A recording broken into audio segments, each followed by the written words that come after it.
جب ایک جھوٹا جنازہ علی کے سامنے رکھا گیا, ایک بندے کو کہا کہ سو جاؤ, مولا کو بولیں گے بندہ مر گیا ہے, یا علی جنازہ پڑھائی. کہ جب علی نماز پڑھائے نا اٹھ کے کھڑے ہو جانا, پھر ہم علی کا مذاق پڑھائیں گے.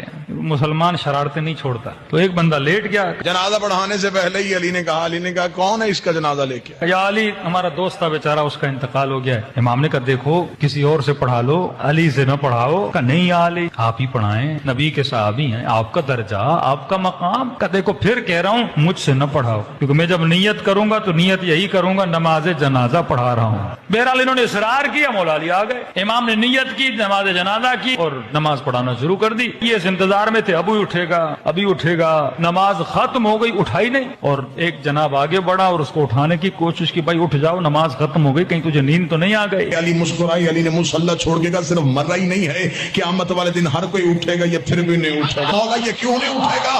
فرمایا اس کا بدن نہیں مرا, اس کی روح ہی مر گئی.